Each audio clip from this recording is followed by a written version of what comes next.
Counterexamples in Analysis by Gelbaum and Olmsted, a Dover edition book. At the back, it says that most mathematical examples illustrate the truth of a statement, but counterexamples illustrate the falsity of a statement. And in my own experience as an undergraduate student and graduate student, I've really found it helpful to study things that are true, as well as to study things that are not true, because it tells you where theorems and definitions hold and where they don't hold. So it really does solidify your understanding in a way that studying straightforward examples just won't.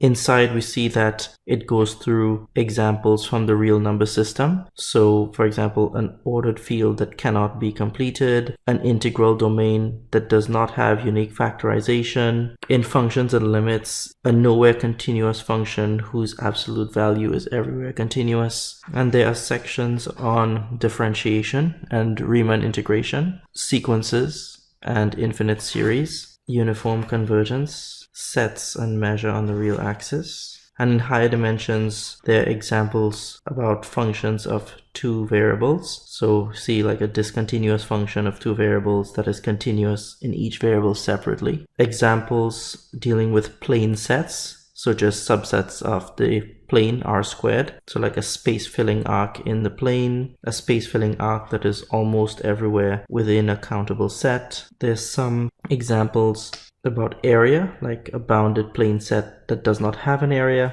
metric and topological spaces, so like an incomplete metric space with the discrete topology, and finally a chapter on function spaces. So there's a few examples in here, for example a linear function space that is an algebra but not a lattice. Also, the examples themselves are arranged in order of difficulty, or rather in order of sophistication. All in all, this is a very handy book to have for an undergraduate student or for a graduate student, especially graduate students who might be preparing for comprehensive exams in topology, real analysis, and so on. I feel that this book is great for persons across the spectrum actually. Undergraduate students, both beginning and advanced, graduate students, professors, instructors, because the material in this book offers the kind of examples that are not typically seen in lectures or in textbooks unless the instructor really goes out of their way to choose interesting examples, and many of them do, but this book has a bunch of them collected in one place, and that's why I feel it is a